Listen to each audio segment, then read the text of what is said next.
할렐루야. 예, 옆에 있는 분 축복하도록 하겠습니다. 나의 삶의 근거는 오직 예수이십니다. 라고 축복해 주시기 바라겠습니다. 자, 요한의 편지들, 곧 요한이 기록한 성경은 요한복음서부터 요한계시록까지 다 아시겠지만 5권이라고 말씀드렸죠. 요한복음, 요한 1, 2, 3서, 요한계시록 5권이에요. 요한이 기록한 겁니다.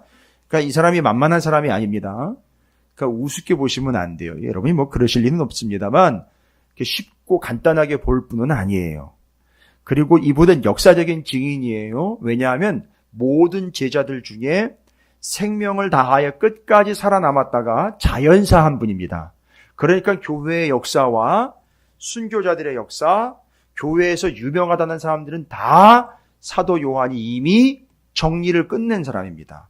그러니까 교회가 어떻게 되어 왔고 교회의 역사와 믿음의 흐름이 어떻게 되어 왔는지를 이미 다 알고 있는 분이에요.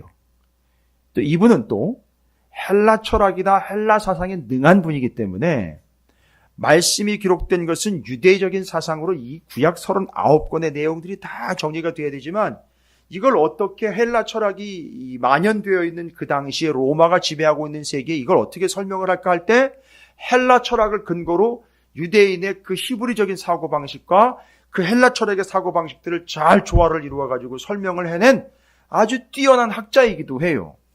그래서 요한복음서부터 시작을 해서 요한계시록까지 우리가 쉽게 읽으면 그냥 바로 이해가 되는 게 아니라 공부도 해야 되고 살펴도 봐야 되는 이유가 거기 있어요.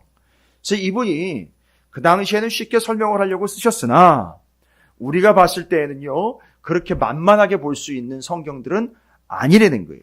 요한복음도 그렇게 쉬운 복음서는 아닙니다. 그런데 이거 요한복음이라는 예수님에 관한 예수님의 말씀을 보따리를 싸들고 여기 요한일서로 또 와야 되거든요.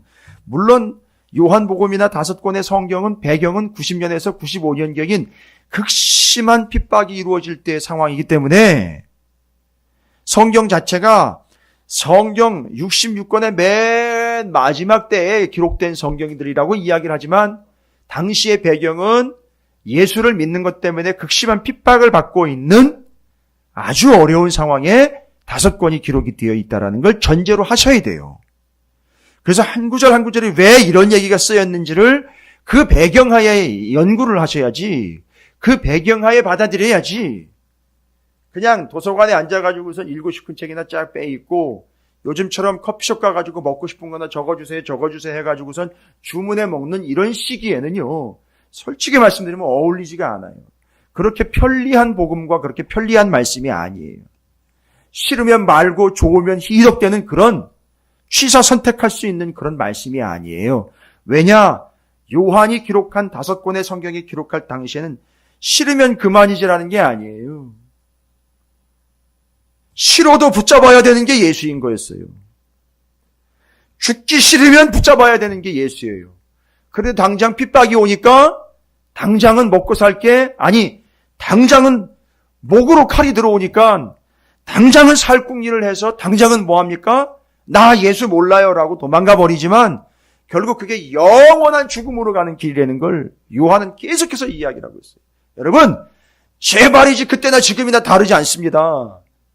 내 이유와 환경과 핑계를 대고 본질인 예수와 근거인 예수를 떠나면 죽는 거예요.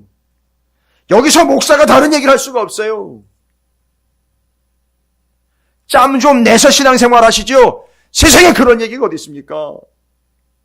짬 좀 내서 신앙생활 하시죠. 근데 우린 정말 짬 내서 신앙생활을 해요. 그리고 대부분의 시간은 내 삶이 근거가 돼서 내 삶을 토대로 살아가고 있어요. 여러분, 이거 바뀌어야 됩니다. 더 이상 그런 거짓말은 통하지 않습니다. 그런 기독교는 없습니다. 그건 기독교가 아니에요. 요한은 이제 그걸 얘기합니다. 그래서 삶의 근간과 기본과 기초, 전반적인 토목공사, 바로 그게 뭐냐? 예수라는 거예요. 그래서 예수랑 사귀자는 거죠. 예수랑 깊이 사귐이 있어야 된다는 얘기죠. 그런데 이게 우리가 사귀고자 하고 주님께 다가간 게 아니라 너 나랑 사귈래 하면서 주님이 우리에게 오셨다는 거예요. 이게 은혜가 되는 거예요. 여기서부터 은혜가 되는 겁니다. 우리가 뭘 어떻게 해보려고 주님께 다가간 게 아니라 주님이 우리에게 먼저 찾아오신 거예요. 사귀려고요. 살리려고요. 사귐은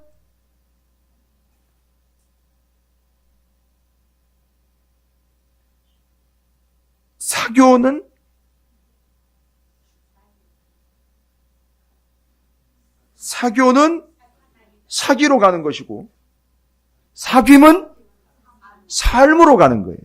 그래서 주님이 우리를 살리시기 위하여 진정한 사귐의 관계로 오신 거예요. 우리가 역시 그 주님을 뭐 해야 된다? 사귀어야 되는 거예요. 사교 아니에요. 사귐이에요. 그래서 분명히 성경에서도 사귐이라는 단어가 사용이 되고 있어요. 그런데 그 사귐이 어떻게 이루어진다? 요한일서 1장 시작될 때 어려운 게 아니라 그랬죠. 사귐이라는 거는요. 어디 커피숍 가가지고 커피 나눠 먹으면서 케이크 몇 조각이 주워 먹는다고 사귐이 나타나는 게 아니에요. 절대 그렇게 사귐이 이루어지지 않습니다. 여러분, 우리 성도들도 착각하면 안 돼요. 우리가 밥 나눠 먹고 뭐 커피 나눠 먹고 이러면 다 사귀가 좋아요. 절대 그렇게 사이가 좋아지는 게 아니에요. 사귐은 그렇게 일어나는 게 아닙니다. 다음은 5분이 됐든 10분이 됐든 앉아가지고 예수 그리스도에 대한 말씀이 전달이 되고 나누어질 때 사귐이 되는 거죠. 그게 생명이 되고 삶이 되는 거지. 교인이라는 팻말만 걸어놓고 맨날 먹을 거나 나눠 먹는 그런 사교, 끝이 뻔한 겁니다. 끝이.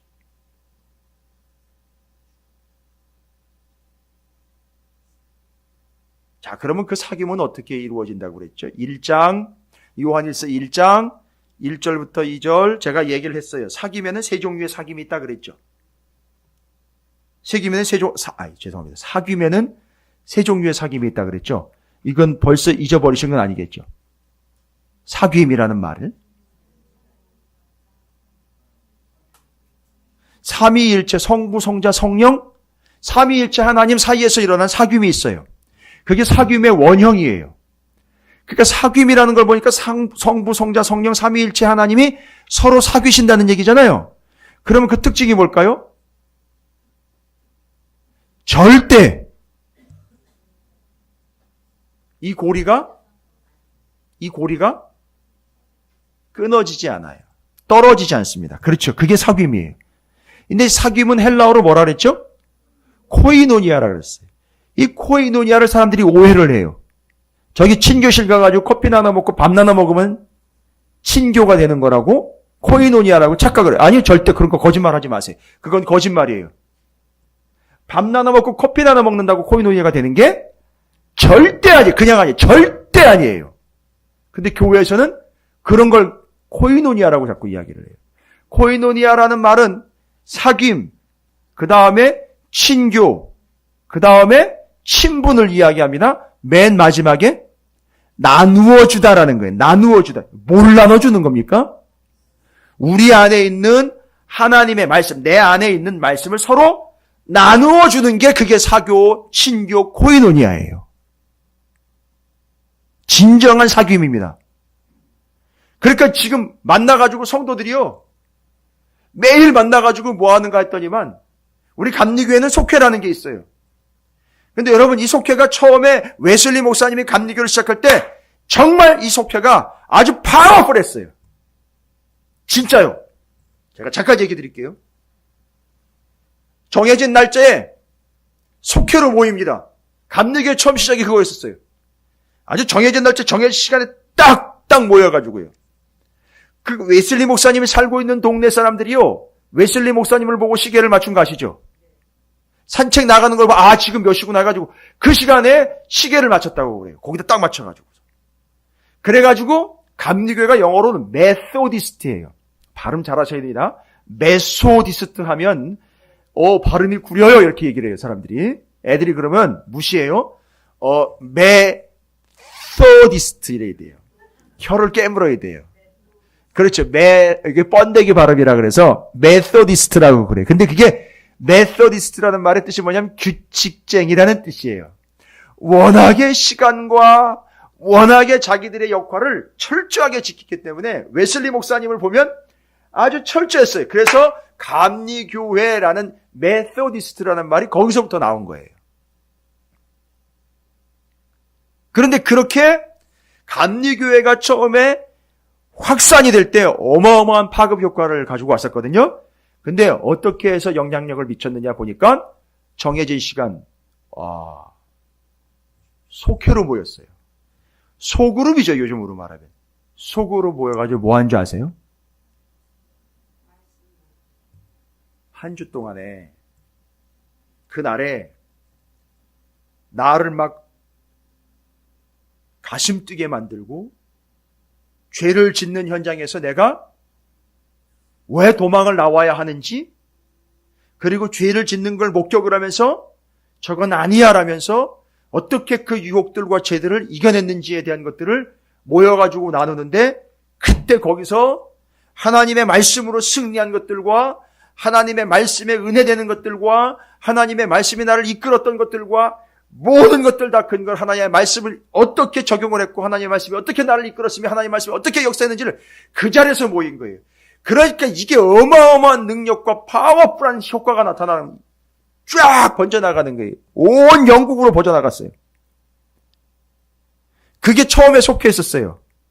그런데 미안한 얘기지만 요즘 속해요. 모이면은요, 맨날 시어머니 욕하고 맨날 며느리 욕하고 옆집 욕하고 다른 교회 탓하고 어떤 목사 욕해대고 뭐 난리도 아니에요. 모여가지고선 뭘 먹을까 궁리부터 해요. 오늘 점심은 어디서 뭘 시켜 먹을까? 이 맨날 이따 궁리만 하고 앉아있어요. 그리고 모여가지고 남의 얘기하고 세상 얘기하고, 말씀은요, 교회에서 속장 교육해가지고선 그 말씀 이렇게 전하세요라고 해주면 그거 가지고 가가지고 그냥 전하고 마는 거예요. 세상에 이렇게 돼가지고 나중에 어떻게 될지 모르겠어요. 아니나 다를까 요즘 속회가 아주 엉망이 돼버렸어요. 아니, 뻔한 사실이 결과가 그렇게 나올 수밖에 없죠. 그래서 속회 무용론까지 나오고 있어요, 지금. 아니, 그게 역사이기 전통이기 때문에 그걸 끝까지 고집한다고 될 일이 아니에요. 안 되는 건 안 되는 거예요. 왜 안 되는지를 정확하게 꼬집어야죠. 맨날 모여가지고 세상 얘기나 하고, 맨날 모여가지고 부동산 얘기나 하고 앉아있고, 증권 어떻게 된 건 이딴거나 얘기하고 앉아있어요. 장로까지 앉아가지고, 죄송합니다. 장로님들까지 앉아가지고선 부동산이 어떻고, 동산이 어떻고, 이런 거나 얘기하고 앉아있어요. 차 타고 가다 보면 아주 환장합니다, 환장해요, 목사가 아주. 우리 교회 얘기하는 거 아니에요. 남의 교회 얘기하는 거예요. 와, 어떻게 그렇게 살아왔는지는 이해가 안 가요.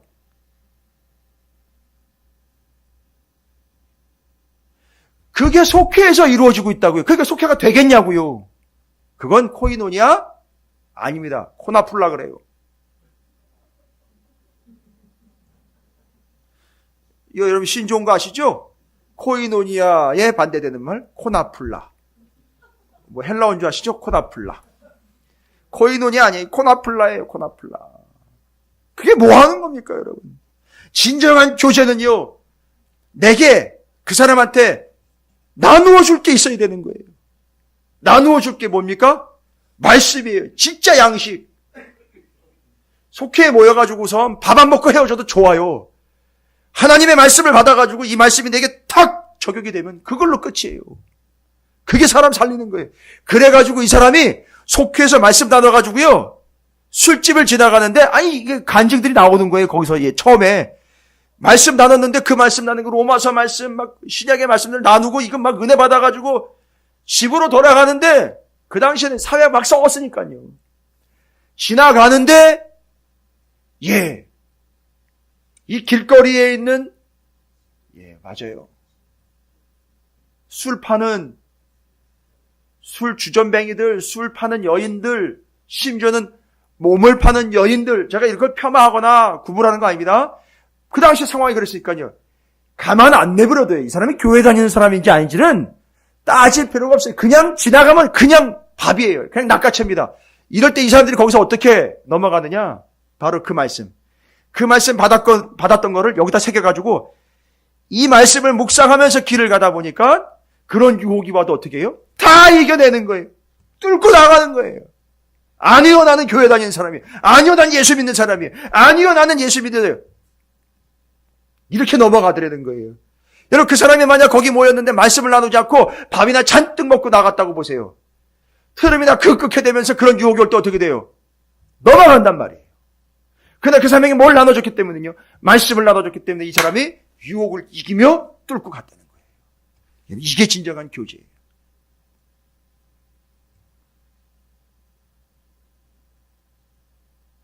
제가 요즘에 제 딸아이가 이제 뭐 학교에서 모임을 이제 가진다 그래서 이제 뭐 MT도 오리엔테이션도 하고 사전 모임도 갖고 그런데요.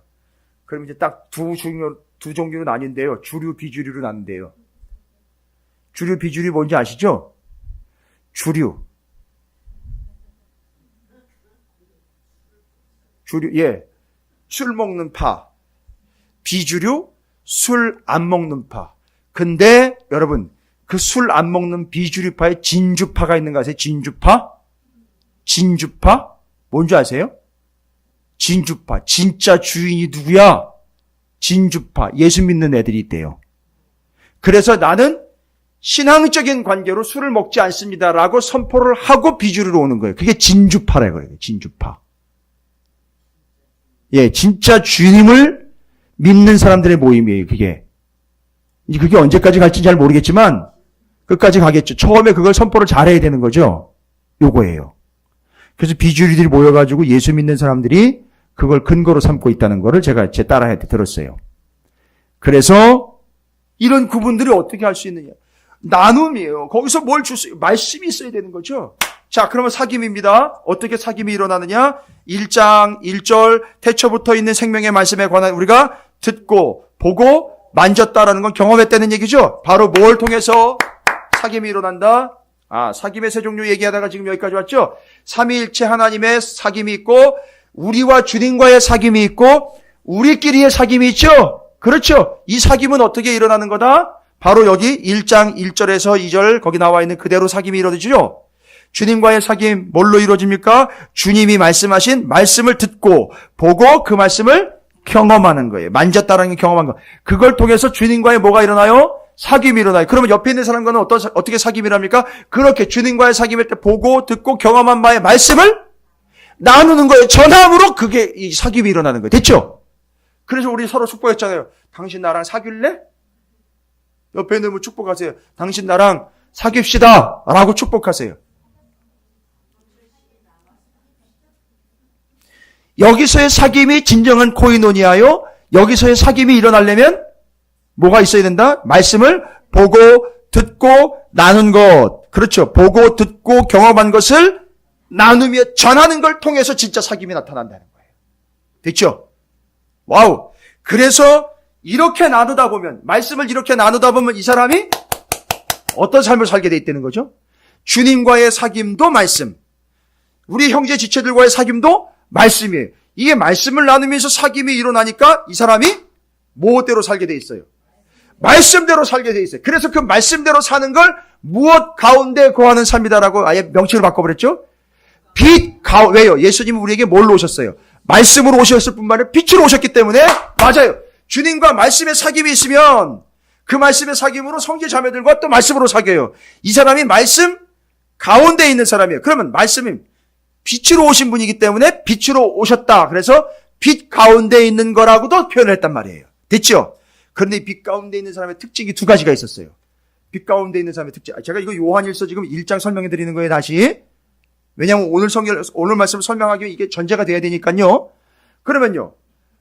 주님과의 사귐이 있고 사랑하는 형제 지체들과의 사귐이 있는데 그 사귐은 말씀을 보고 듣고 경험한 바, 그 말씀을 보고 듣고 경험한 바를 또한 나누고 전하는 바로 인하여 우리는 진정한 사귐이 일어납니다. 그러면 이 사귐이 일어나면 그 사람은 말씀대로 살게 돼 있죠. 그래서 그 사람을 말씀 가지고 살아가고 말씀으로 살아가기 때문에 빛 가운데 살아가는 사람이라고도 명칭해요. 됐죠? 그래서 말씀을 가지고 살아가니까 잘 보십시오. 이게 말씀의 사귐이 있으니까 이 사람 안에 뭐가 있어요? 말씀이 있어요. 또 그 사람이 말씀을 가지고 살아가다 보니까 이 사람이 또 다른 표현을 말씀 안에 있어요. 말씀 아래에 있어요. 잘 보세요. 말씀이 내 안에 있으니까 어떤 삶을 살게 돼 있어요? 말씀을 따라 살게 돼 있죠. 근데 말씀 안에 내가 또 있어요? 그러니까 말씀 안에 있다라는 말씀 아래에 있다는 말이에요. 똑같은 말이에요. 말씀 안에 있다라는 말은 말씀 아래에 있어요. 말씀 아래에 있다라는 말은요. 말씀이 내 위에 있으니까 말씀이 나를 뭐 하는 거예요? 통치하고 지시하고 다스리는 거예요. 그러니까 그 사람 역시 뭐로 살아가요? 말씀이 지시하는 대로 살아요. 그러니까 지금 내가 내 안에 말씀이 있든 내 머리 위에 말씀이 있든 이 사람은 삶이 다 뭐예요? 말씀대로 사는 거예요. 그걸 무엇 가운데 거하는 삶이다? 빛 가운데 거하는 삶이다 그랬어요. 근데 빛 가운데 거하는 삶은 두 가지 특징이 있다 그랬죠. 여러 가지 특징이 있습니다. 두 가지만 있는 건 아닌데 요한 1서에서는 그 빛 가운데 있는 사람의 특징, 말씀 가운데 있는 사람의 특징을 두 가지로 얘기했어요. 빛 가운데 있기 때문에 절대 무엇과 짝하지 않아요. 어둠, 곧 죄와 짝하지 않지. 그러니까 말씀 가운데 있기 때문에 이 사람이 죄의 유혹이 오면 어떻게 된다는 거죠? 그렇지요. 죄의 유혹이 오면 물리친다는 거예요. 죄를 안 지으려고 애를 쓴다는 거예요. 이게 옛날과는 다른 거예요. 됐죠? 그러나 죄를 완벽하게 안 지을 수는 없어요. 혹여나 그렇더라도 맞아요. 이제는 예전처럼 그렇게 쉽게 죄에 넘어가지는 않아요. 죄를 어쨌든 짓지 않으려고 무던히 애를 씁니다. 이게 바로 뭐 때문이죠? 말씀의 사귐이 있기 때문에 가능한 거예요. 말씀 안에 있고 말씀이 내 안에 있기 때문에 가능해진 사실이에요. 그런데 또 하나 빛 가운데 있는 사람의 특징은 이 사람은 완벽한 건 아니에요. 그래서 죄를 짓지 않을 수는 없어요. 그런데 죄를 짓게 되면 어떻게 돼요, 이 사람이? 죄를 짓게 되면 바로 그 자리에서 뭐 해버려요? 자백하고 회개한다는 거예요. 이게 빛 가운데 있는 사람의 특징이에요. 대표적으로 구약의 누구예요? 그게 바로 너 나쁜 놈이 너야! 라고 지적을 할 때 나단 선지자가 와가지고 네가 바로 우리 아이 안에 밧세바를 범해가지고 그로 임신하게 만들었고 그 남편이 우리아를 전장의 맨 앞에다가 누워서 너 메모장 한 장으로 부하들한테 맨 앞에 누워서 칼에 맞아 죽게 만들어버려라. 차도살인. 이런 짓 한 게 너 아니냐? 라고 이야기했을 때 다윗이 뭐래? 이놈이 어디 감히 왕한테 함부로 헛소리를 해? 이러진 않고 그 죄를 지적받았을 때 어떻게 했다고요? 바로 그 자리에서요. 나단 선지자예요. 신하예요. 아니 신하도 아니에요. 선지자가 와가지고 그게 바로 당신이야 라고 지적을 할 때 그 자리에 바로 무릎 꿇고 죄 용서를 구했어요. 여러분 이게 왜 가능했다고요? 나단이 무서워서가 아니에요. 다윗은 어려서부터 아버지 이새에게서 하나님의 말씀에 준엄한 모세 오경의 명백함을 배운 거예요. 그러니까 이 사람은 늘 아버지를 통해서 말씀과의 교제가 있었던 거예요. 그래서 그 자리에서 무릎 꿇는 거예요. 아, 내가 이 제사장 나라의 거룩한 백성으로서의 자격을 박탈당할 위기에 처했구나. 바로 무릎을 꿇어버린 거예요. 그래서 빛 가운데 있는 사람의 특징, 죄를 짓지 않으려고 씨름한다는 거예요. 죄를 짓게 되면 그 자리에서 바로 씨름하다가 무너지면서 회개하면서 자백한다는 거예요. 됐죠? 이게 바로 그 하나님과 예수 그리스도와 사랑하는 성도들과의 진정한 사귐 관계에 있는 성도들의 모습이라는 겁니다. 자, 이제 오늘 본문이 그걸 이어받습니다. 2장은 그걸 이어받아요. 그 2장이 그렇게 해서 계속해서 하나님의 말씀을 통하여 진정한 사귐의 관계에 있었던 사람들, 이 사람들의 특징을 뭘로 설명을 하는지 여러분 보십시오. 2장 1절부터 17절까지를 읽었는데 앞에 부분은 쭉 읽어보시면 되고요. 읽어보시면서 말씀을 가지고 그 어려서부터 내지는 그 옛날부터 말씀을 가지고 계속 사귀다 보니까 말씀을 계속 붙잡다 보니까 잘 보세요. 예수님 오시기 전에는 몇 권 가지고 교제를 나눴다는 얘기죠. 그러면 예수님 오시기 전까지는 몇 권 가지고선 교제를 나눴다는 얘기죠. 39권 가지고 교제를 나눴죠. 말씀을 보고 듣고 경험하고 그걸 나누고 전했으면 이게 지금 어디서 일어났다는 얘기죠? 우리 했잖아요. 통성경 학교 막 하면서 이게 어디서 일어나야 되는 거죠? 실제로 가정, 패밀리 스쿨에서 일어나야 되는 거죠. 다윗이 아버지하고 이 말씀 가지고 나눴던 거잖아요. 그렇죠? 그 말씀 막 나눴어요. 막 나누고 그래가지고선 예수님 오시기 전까지는 39건이 그 교제했었어요. 그죠? 근데 잘 보세요. 39건 가지고 막 교제를 나눠보니까 세상에나 39건이 이야기하는 게 뭐예요? 예수예요. 그래가지고 그렇게 39권 가지고 막 교제를 나누다 보니까 주님이 오셨어요. 주님이 오시니까 39권 가지고 충분히 교제를 나누고 이 39권의 성경 말씀을 가정에서건 서로건 어디에서건 말씀을 충분히 나눈 사람들은 예수님이 딱 오자마자 예수님을 알아보는 거예요. 그러니까 39권이 다 누구에 대한 얘기했었어요? 잘 보세요. 7절 보십시오. 2장 7절. 사랑하는 자들아, 내가 새 계명을 너희에게 쓰는 것이 아니라. 뭔 얘기예요? 새 계명은 새 언약, 신약이잖아요. 그죠? 분명히 신약 있는데 왜 신약을 쓰는 게 아니라고 그래요? 여러분, 이거 되게 복잡한 거예요. 이게 되게 수준을 요하는 말씀이에요. 이거 엄청 헷갈리는 얘기거든요. 이거 제대로 이해하는 사람들은 없어요. 들어오는 받네 어쩌네 이런 얘기는 할 수 있어도 이거 이해하고 있는 사람 별로 없어요. 잘 보세요. 사랑하는 자들아, 내가 새 계명을 너희에게 쓰는 것이 아니라. 지금 사도 요한이 신약 성경 쓰고 있잖아요. 이게 신약 아니에요. 근데 자기가 신약을 쓰고 있는 게 아니래요. 새로운 걸 쓰는 게 아니라는 거예요. 이유는요, 내가 뭘 새로운 게 쓰는 게 아니라는 거죠. 뭘 쓰고 있다는 거예요? 너희가 처음부터 가진 옛 계명이래요. 근데 이 옛 계명은 너희가 들은 바 말씀이래요. 나 그거 쓰고 있다는 거예요. 뭔 얘기야? 그러면 그럼 이렇게 얘기를 해보세요. 옛 계명, 새 계명이라지 말고 구약, 신약으로 얘기를 해보세요. 야, 내가 지금 쓰고 있는 거는 신약 아니야. 신약을 쓰고 있으면서 신약이 아니라는 거예요. 뭔 얘기예요? 그렇지요. 권사님 맞아요. 구약에 있는 말씀을 내가 지금 확인시켜주고 있는 거야. 구약에서 뭐를 얘기했으니까요.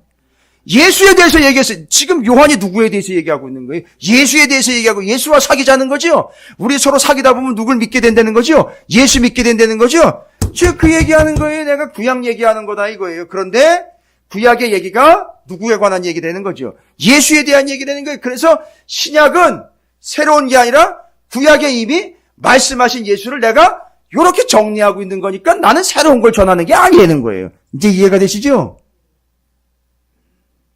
그게 지금 7절 얘기예요. 그런데 뭐라고 얘기했느냐? 그런데 또 새 계명을 쓰고 있는 거래요, 또 자기가. 그래, 여러분, 이게 왜 새 계명이 되는지 아세요? 새 계명? 자, 보세요. 뒤에 8절에 보세요. 내가 다시 너희에게 새 계명을 쓰노니 그에게와 너희에게도 참된 것이라. 이는 어두움이 지나가고 뭐요? 참빛이 벌써 비침이라. 잘 들어보세요. 제가 이거 이미 오늘 수요일이라 벌써 월화수 새벽에 이미 전한 말씀인데 상당히 중요한 거라 새벽 시간을 제가 우습게 보는 건 아니지만 새벽 시간에만 전하기가 너무너무 귀중하고 소중한 말씀이기 때문에 여러분에게도 다시 전하는 거예요. 여러분 잘 보십시오. 요한은 지금 자기가 새로운 걸 뭔가 새롭게 쓰는 게 아니에요. 설명을 굳이 하자면 뭐 하는 거죠? 구약 39권을 설명해 준 것 뿐이에요. 그런데 어쨌든 서로 썼으니까 이게 신약이 돼버렸는데 내용을 보면 구약에서 이야기한 예수 그리스도에 대한 것을 요약해 준 거예요. 설명해 준 거죠. 그렇죠? 이게 신약의 의미예요. 어찌했든 이게 그래도 신약이 됐어요. 알고 봤더니 이게 어디서 뚝 떨어진 게 아니라 어디서부터 온 거죠? 다시? 그렇죠. 옛날에 옛 계명이 구약에서부터 온 거예요. 됐죠? 그러면 이게 새 계명은 뭐가 되느냐? 어떻게 되느냐? 잘 보십시오. 이거예요. 요한의 설명은 이겁니다. 예수님이 우리에게 뭘로 오셨다고요?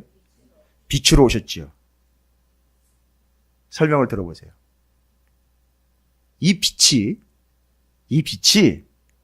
어디에 쭉 비춰지니까 구약 39권이 옛 계명의 이 빛이 비추어지니까 이 구약이고 옛 계명이었다고 이야기했던 이게 뭐가 돼버렸어요? 새 계명이 돼버리는 거예요. 돼버리는 게 아니라 확인이 됐어요.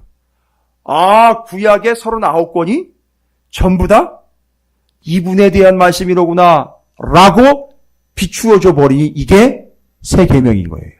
그래서 신약인 거예요. 이해가 되십니까? 이런 개념인 거예요.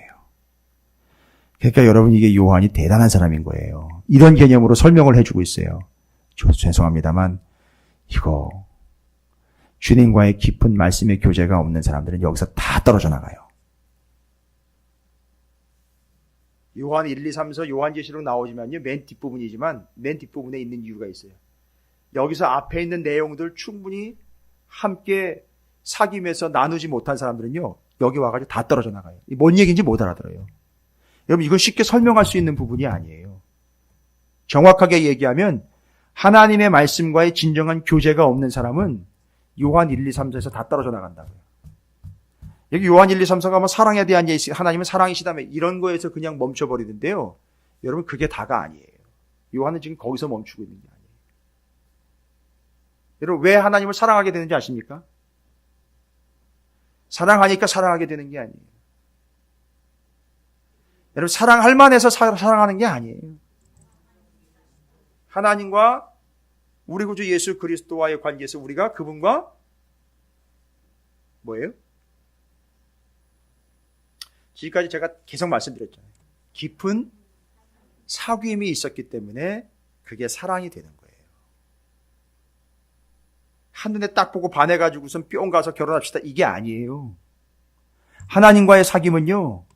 그 어떤 험한 환경 속에서도 여건 속에서도 주님과의 진정한 사귐의 말씀과의 사귐을 통해서 하나님의 어떤 문제를 알고 그분이 내게 어떤 의미인지가 계속 반복이 되면서 그래서 그게 사랑이 되는 거지. 사랑할 만하니까 딱 해놓고선 첫 번째 그 사랑이라는 걸로 딱 전제가 돼가지고 관계가 돼. 이렇게 되면 뭐가 되는지 아시죠? 처음에 막 엄청나게 사랑해가지고 탁 돼버리는 것 같은데 나중에 가다 보니까 뭐예요?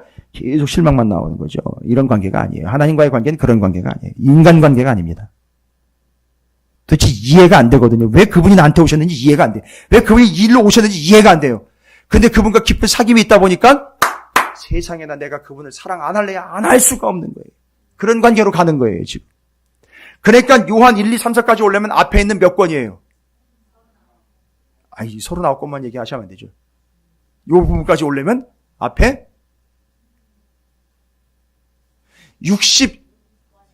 63권, 그렇지, 63권, 64권까지 다 해야 되는 거예요. 63권, 62권까지 다 그걸 통해서 뭐 해야 되는 거죠? 진정한 사귐이 있고 그 후에 여기 오면 진짜 하나님 사랑이다. 뭔지 아는 거예요, 막. 이제 이해가 되시죠? 네. 쉽지 않아요. 쉽지 않아요. 제가 지금 여러분에게 뭐 걱정은 아닌데요. 다소 우려가 되는 부분이 있어 기도의 제목으로 나눕니다. 3월, 4월 달에 저 인천에 있는 주한감리교회라는 데서 통성경학교가 있어요. 통성경학교인데 통성경 길라잡이인 40개의 줄기를 가지고 10주 동안 한대요. 세상에는 10주 동안 그 40개를 늘려가지고서 한다는 것 자체도 좀 마음에 좀 안 드는데, 아니면 들어도 할 수 없어요. 어쩔 수가 없어요. 그걸 40과를 10주 동안 늘려니까 성도들이 얼마나 이 성경 공부하는데 어렵고 힘드니까 이걸 몇 주에 며칠에 걸쳐가지고 할 수 없으니까 10주로 늘려놓은 거예요. 10주 동안으로요. 우리는 통성경 30과를 10주에 해서 10주 동안 모여가지고 30시간 해가지고선 통성경 그 수많은 그 내용들을 한 권 두꺼운 걸 띄잖아요. 근데 여기는 지금 길라잡이 40과, 여러분 그 파란색 교재 아시죠? 길라잡이 40과를 10주 동안 늘여놓은 거예요. 그걸 목사님 셋이 나눠야 돼요. 감리교회 목사님들이 맡았어요. 제가 지금 우리 교회 일도 지금 바쁜데, 아니 굳이 감리교회 또 거기가 또 이게 그냥 소위 말하면 이렇게 시시한 교회가 아니거든요. 근데 거기서 어떻게 그 통성경 학교가 진행이 되는지 제가 이해가 안 되는지 제가 가서 물어보려고 하는데 어떻게 이 과정이 됐는지. 제가 지금 앞에 구약 부분은 두 목사님이 맡고 신약을 제가 다 해야 돼요. 가서 4주 동안이나. 물론 이제 세 분 목사님 중에 제가 짬이 제일 낮아요. 제가 막내기는 해요. 그래서 어려운 부분 제가 해야 되고 한 주 더 해야 되는 부분은 있으나 부담은 아닌데 걱정스러운 부분이 있어요. 이거 성도들에게 이거 어떻게 가야 되냐. 이거. 제가 지금 요새는 뭘로 부담스러우냐면 이 말씀을 가르쳐 주는 걸로 끝나는 게 아니라 성도들을 말씀을 통해서 사귐의 관계로 가게 해줘야 되거든요. 근데 이게 쉬운 게 아니되는 거예요. 기도 부탁드립니다. 예. 그럼 지금 제가 지금 말씀드리고 있는 이 부분이 이제 이해가 되실 거예요. 구약이라는 옛 계명에 예수라는 빛이 딱 비춰지니까 이게 뭐가 돼버렸어요? 이게 신약이 돼버린 거예요. 이 이야기 아시겠지? 이런 개념들, 요한이 이런 식으로 설명하는 기가 막힌 사람이라는 거예요. 제가 지금 얘기해요. 바울, 죄송합니다만 이런 표현을 써서, 바울, 죄송합니다. 바울 뺨치는 분이에요. 진짜 바울 뺨치는 분입니다. 이분 대단한 분이에요. 자, 그러면 이제 이렇게 예수 그리스도를 새롭게 발견하는 게 아니라 지금까지 뭘 붙잡고 왔으면 39권을 붙잡고 왔으면 예수님이 나타났을 때 예수다. 알아보겠죠? 그게 2장 1절부터 6절까지 내용이에요. 그분이 우리에게 화목제로 오셨고 그분이 어떤 분인지를 깨닫게 된다는 거예요. 2장 1절부터 6절까지 그 내용 얘기한 거예요. 그렇게 해서 구약 39권 붙잡고 있어야 예수가 누구인지를 알게 되고 그를 믿게 되는 것이고, 그래서 그건 어떤 과정이었다? 구약에 예수라는 빛이 비춰지니까 이게 예수에 대한 얘기였구나. 난 예수를 믿어야 되겠구나. 예수와 사귀어야 되겠구나. 당신도 예수 믿으세요. 라고 그분과 사귀게 되는 거예요. 이 관계로 가는 거예요. 됐죠? 그리고 그 다음에 이제 이루어집니다. 이렇게 진정한 사귐이 이루어지는 이 사람들은요, 이제 인생이 어떻게 바뀌는지 아십니까? 그게 오늘 본문 말씀에 여러분 보시니 12절부터 17절까지에 기록된 내용인데, 여러분 보십시오. 그렇게 해서 말씀을 통해 예수 그리스도의 뭐가 이루어지는 거예요? 진정한 사귐이 이루어집니다. 그리고 사랑하는 성도들과 또 사귐이 이루어져요. 그런데 그게 내용이 뭐다? 사귐의 내용이 근거가 뭐다? 다 말씀이에요. 그런데 이 말씀이 다 예수에 관한 거예요. 그렇죠? 그러니까 이 사람들은 그런 사귐이 있게 되면 인생이 어떤 인생으로 완벽하게 고정화가 되느냐? 아니, 고정화라는 말을 이해하십시오. 어떻게 반석 위에 든든하게 세워지느냐? 어떻게 토목공사가 잘 돼가지고 그 기초가 세워지냐면, 이 사람들은 모든 삶의 근거를 어디에다 두냐면 예수한테 둔다는 거예요. 잘 보세요. 모든 삶의 근거를 말씀에다 둔다라는 말도 맞아요.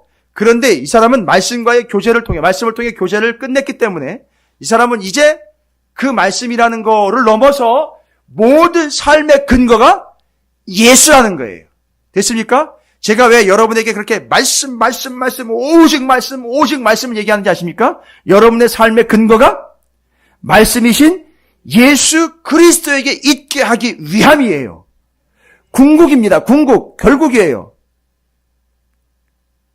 하나님의 말씀, 그게 곧 예수예요. 풀은 마르고 꽃은 시들지만 하나님의 말씀은 영원한 거예요. 왠지 아십니까? 그 말씀이 누구에 대한 이야기입니까? 영원하신 우리 주 예수 그리스도에 관한 말씀이기 때문에 그렇습니다. 그래서 이제 진정한 사귐이 이루어지는 사람들 있죠? 주님과의 사귐, 사랑하는 지체들과의 사귐, 본질적인 사귐이 이루어지는 사람들은 이제 삶이 어떤 삶으로 변화가 된다? 모든 삶의 근거가 뭐예요? 예수라는 거예요. 잘 보십시오. 이제 그 근거를 대고 있어요. 12절 읽겠습니다. 자녀들아, 여러분 지금 성도들 부르고 있는 거예요. 근데 성도들을 자녀라고 부르고 아비라고 부르고 청년들이라고도 불러요. 이건 모든 성도들 다 이야기하고 부르는 거예요. 자녀들아, 내가 너희에게 쓰는 것은, 잘 보십시오. 지금 요한이 뭐 하고 있죠?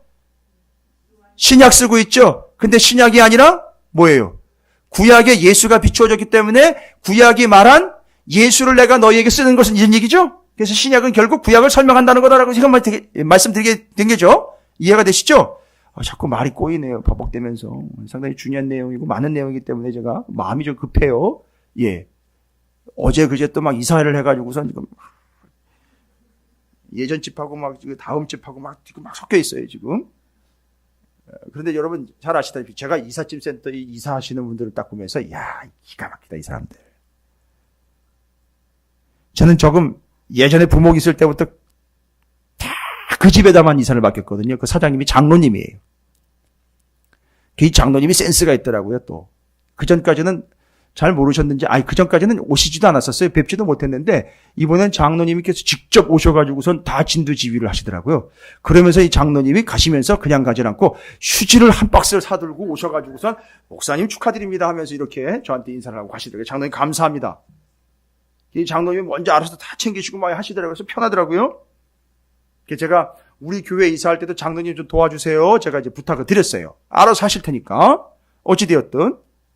그런데 그 이사하는 분들이 왜 이사를 그렇게 하는가 봤더니만, 어디에 뭐가 있었고 어디에 뭐가 있었는지 공간이 바뀌잖아요. 근데 그걸 기가 막히게 알고 거기다가 딱 꿰어 맞춰가지고 딱딱딱딱딱 갖다 놓더라고요. 그래서 우리가 어디가 뭐가 있는지 어디에 있는지 잘 모르니까 어떻게 추정을 해내는지 아십니까? 어떻게? 뭘 찾으려면? 그거랑 같이 있었던 물건을 찾는 거예요. 그럼 왜냐면 그거랑 같이 있었던 물건을 같이 묶어놨기 때문에. 그럼 거기 가면 그게 있어요. 이런 식으로 지금 찾는 거예요. 왜냐면 장소는 달라졌으니까 옛날 장소 가지고 찾을 수가 없잖아요. 그죠? 그런데 이 사람들 기가 막히게 그걸 잘 정리를 해놨더라고요. 여러분, 이 말씀 전하는 사람들이 바로 그런 역할들이에요. 이걸 기가 막히게 하는 거예요. 구약에 나와 있는 예수 그리스도에 대한 말씀을 신약으로 딱 설명을 했는데 요한이 이걸 기가 막히게 한 사람이에요. 그래서 말씀 이삿짐 센터의 사장님이에요, 이 요한이요. 대단한 사람입니다. 아주 기가 막히게 설명을 딱딱딱딱 해요. 그래서 그렇게 말씀을 통해 사귐이 일어나면 이 사람의 삶은 어떤 삶으로 바뀌느냐? 이제 삶이 완전히 이제 자리를 잡는 거예요. 삶이 기반을 잡는다 그러죠? 정착한다 그러죠? 어떻게 정착한다? 모든 것의 근거가 뭐예요? 근간이 예수 그리스도라는 거예요. 잘 보세요. 그 근거를 12절에 얘기합니다. 자녀들아, 내가 너희에게 쓰는 거는 너희의 죄가 그의 이름으로 말미암아 사함을 받았다.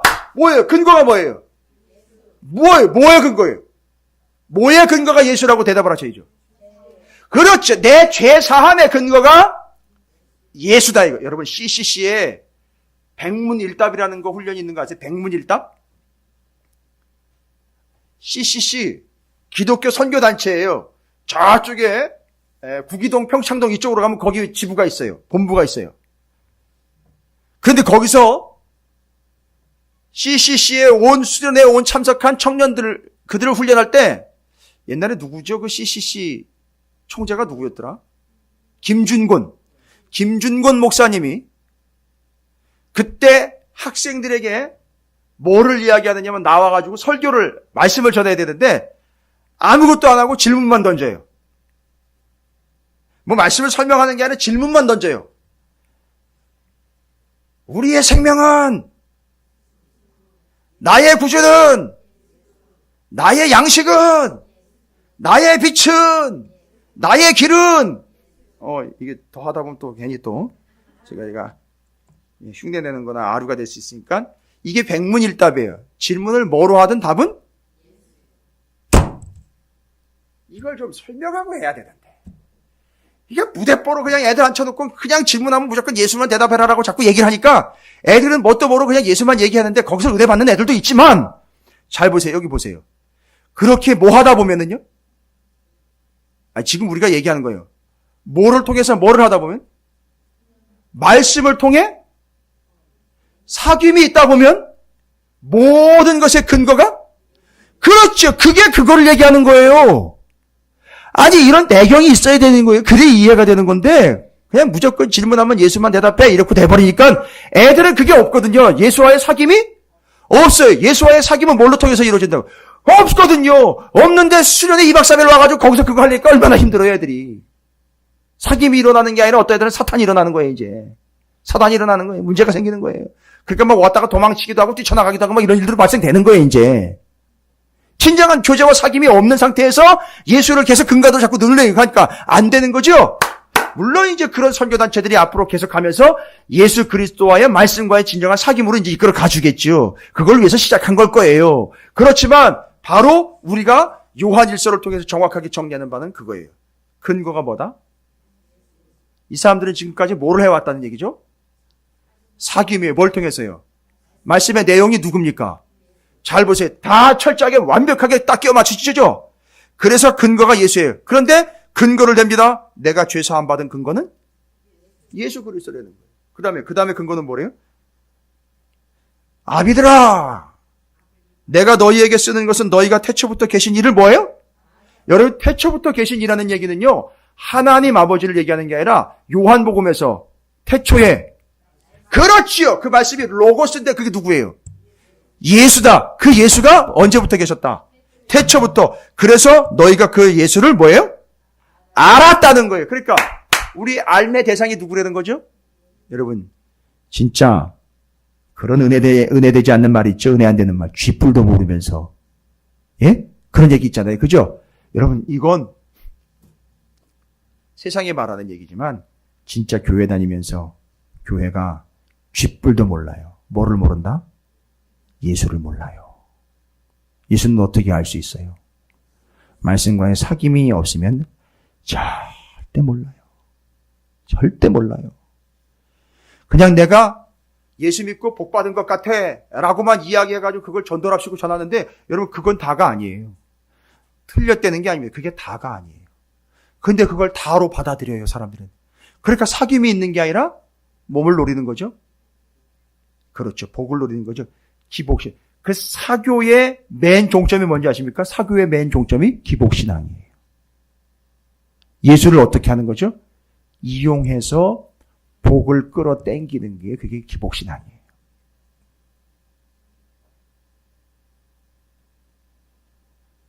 근거가 뭐다? 내 사함의 근거가 누구다? 예수. 내가 알아야 될 바가 누구다? 예수 그리스도. 계속 이어지고 있어요. 그 다음에 청년들아, 내가 너희에게서 너희가 뭐예요? 악한 자를 이겼습니다. 이 모든 근거가 다 뭐라는 거예요? 예수라는 거예요. 됐죠? 사함받은 근거. 저도 한번 해볼게요. 아니, 우리는 이제 이게 되니까 제가 여러분에게 여쭤보는 거예요. 우리가 사함받은 근거는? 우리가 알아야 할 대상은? 우리가 죄악을 이긴 근거는? 우리가 승리한 근거는? 그러면 14절은요.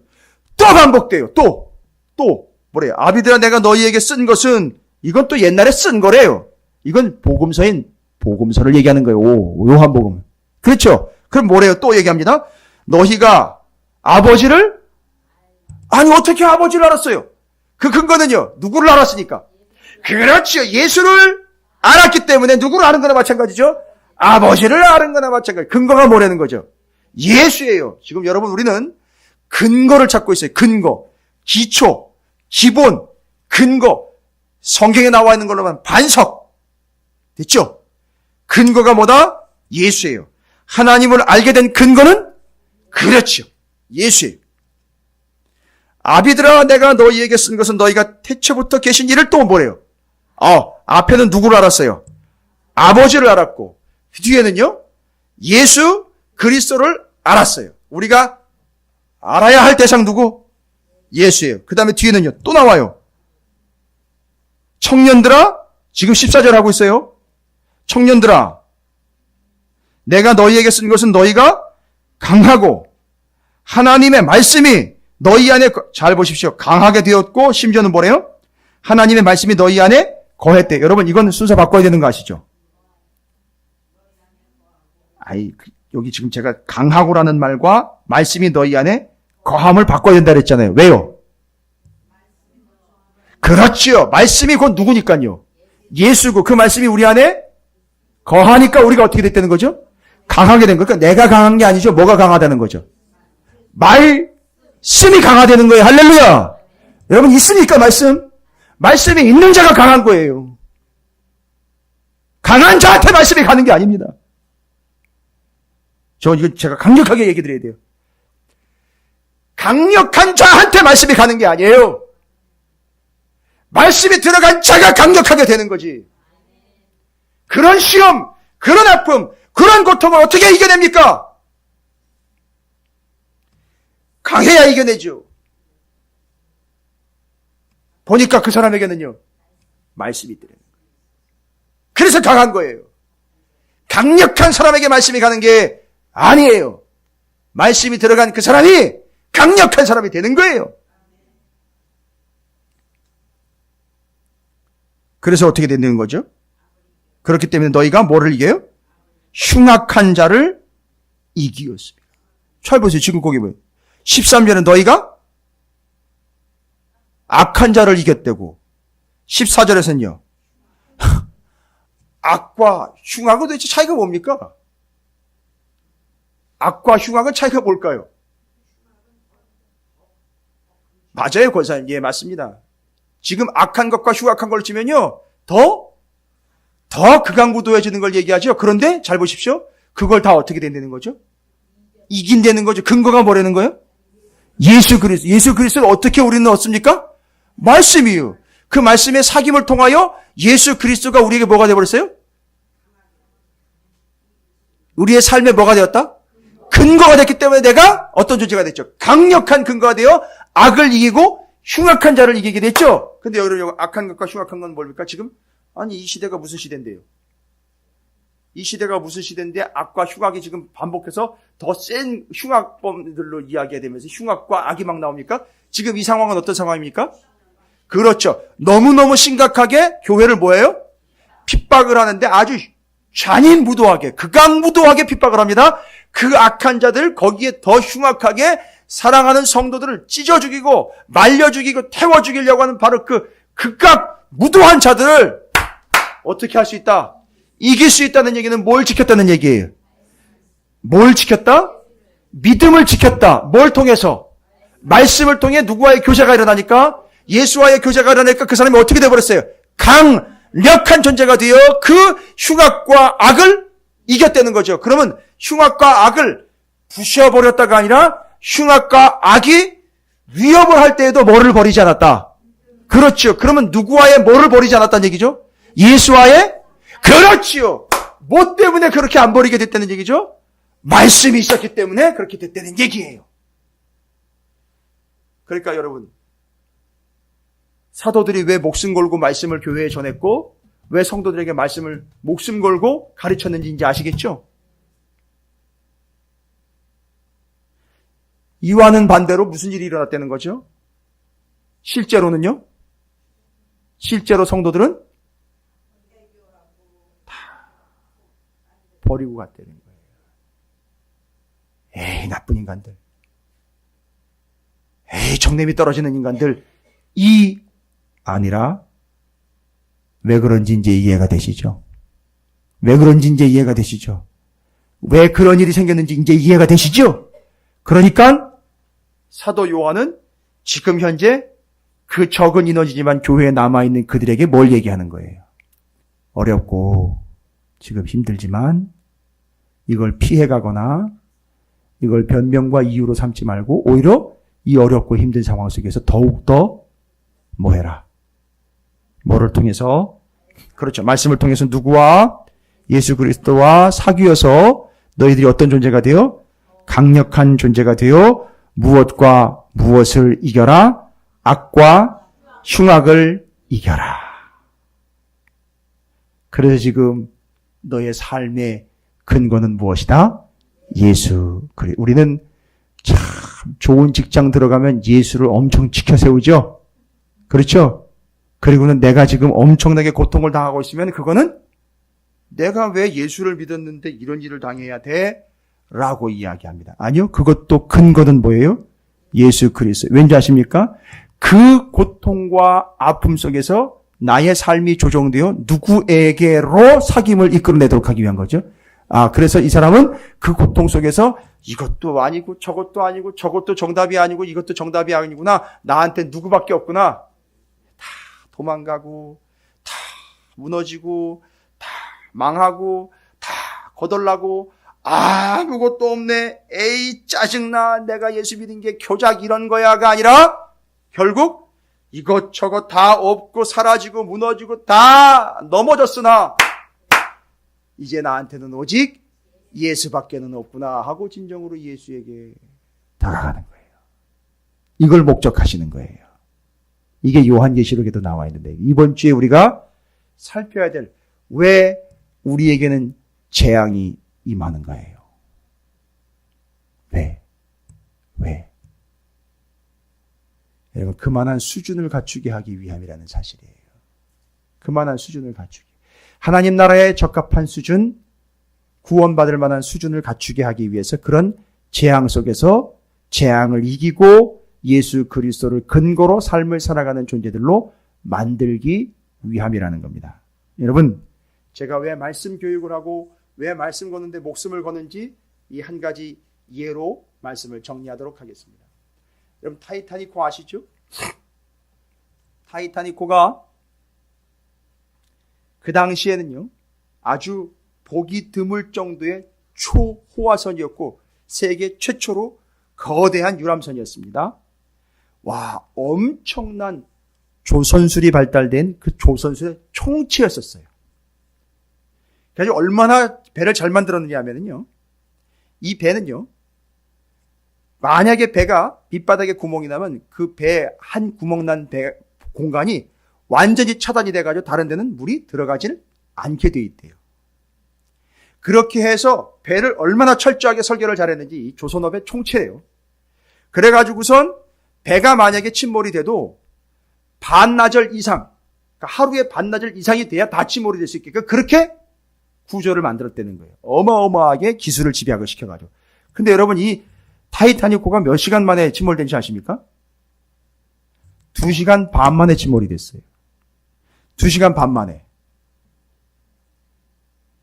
그래서 그 타이타닉호에서 침몰되면서 계속 SOS가 날라왔어요. SOS. 근데 그 SOS가 무슨 뜻인지 모르겠어요. Save our soul인지.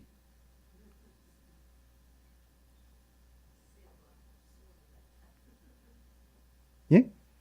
그런데 하여튼 그 뭔지는 모르겠으나 계속해서 그 타이타닉호에서 SOS가 계속 날라왔대요. 이제 이 사람들이 이걸 계속 날라오니까 이게 뭐가 문제가 생긴 것 같긴 한데 뭔 얘기인지는 몰랐으나 가서 보니까 그래도 오래 버티겠거니 했는데 2시간 반 만에 완전히 침몰해버린 거예요. 그래서 여러분 그 레오나르도 디카프리오가 얼어 죽은 거 아니에요, 물속에서. 추우니까. 알고 봤더니 문제가 뭐였느냐 이거예요. 조선업은 기가 막히게 발달했어요. 그래가지고 그런 큰 배를 너끈히 지을 수도 있고요. 그런 기술도 다 집약을 시켜가지고 다 적용을 했어요. 문제는 뭔지 아십니까? 바닷물의 온도예요. 바닷물의 온도가 영하 1도로 내려가 버리니까 문제가 생겼어요. 무슨 문제가 생기지 아세요? 배를 만드는데요. 이 철이, 이 합금이 온도가 내려가면 이 차가워진 온도 때문에 뭐가 돼버리냐면 깨져버리는 거예요. 뭐가 발달이 안 된 거예요? 금속 기술이 발달이 안 된 거예요. 아무리 좋고 큰 배를 호화스럽게 만들어 놔도요. 이 철판이 온도만 조금 내려가면은 깨져버린다는 거예요. 그래서 박살이 나버린 거예요, 이 배가. 아무리 크게 만들고 아무리 좋게 만들면 뭐합니까? 금속 기술이 발달이 안 된 거예요. 수준이 안 되는 거 아닙니까? 그러니까 그 어마어마한 배가 완전히 침몰하는데 2시간밖에 안 걸리는 거예요. 그래서 그때 이후로 SOS가 조난 구조 신호가 돼버린 거예요. 그때 이후로부터. 그 SOS가요. 그럼 제가 얘기 드릴게요. 아니 큰 교회 때리는 거 아니에요. 여 거시기 저기 멍석. 우리 감리교회도 뭐 좀 크다라는데 다 난리도 아니에요. 그렇죠? 여러분 크고 호화스러우면 뭐합니까? 이걸 감당해낼 수준이 안 되니까 깨져버리고 부서져가지고 침몰을 하는데요. 지금 그런 현상이 나타나는 거예요. 지금 찾으시는 교회가 뭐 하는 건지 아십니까? 저는 배의 선장, 그딴 거 다 필요 없어요. 제가 선장할 자격도 안 되고요. 하고 싶지도 않아요. 그 골치 아픈 거 뭐 하랍니까? 나서서 그런 거 안 해요. 내가 할 필요도 없고요. 그 배의 선장이 내가 아니에요. 그 배는 예수의 선장, 예수님이 선장이 예수님이 목자지. 저 아니에요. 저는 심부름 뿐이에요. 그런데 저한테 주어진 게 뭔지 아세요? 너 배를 호황찬란하게 져가지고 거기에 많은 사람들 집어넣어가지고 다 죽이는 역할을 하지 말고 넌 막 판금이나 잘해. 수준 딱 맞춰가지고 어떤 어려움이 와도 어떤 공격이 와도 딱딱딱딱 다 감당해낼 수 있고 지켜낼 수 있는 말하자면 그 조선업을 발달시키지 말고 목회하는 거 잘하려고 하지 말고 교회 휘황찬란하게 예산 지르고 사람 올리는 거 하려고 하지 말고 수준 갖추는데 네가 갖춰라. 침몰의 상황에서 절대 빠져 죽지 않게 될 거다. 제가 하는 건 그 역할이에요. 저 그거 할 거예요. 찾으시는 교회에서 못하면 어디서든 하여튼 주님이 저한테 주신 사명이기 때문에 반드시 저는 그거 해야 돼요. 저 큰 교회 만드는 거 그런 사명이 아니에요. 될 수는 있어요. 어떻게 됐을 때 진짜 제대로 된 강철 만들어가지고 제대로 된 재료 가지고 철저하게 만들면 되는 거예요. 그게 제 사명이지 저는 배를 호화스럽게 찬란하게 만들어가지고 큰 배 만들어서 많은 사람들을 빠쳐 죽이는데 제가 쓰임받는 사람은 아니거든요. 여러분 이제 아시겠습니까? 여러분에게 왜 그런 고난이 오는지 아시겠어요? 그걸 통해서 수준을 만드시는 거예요.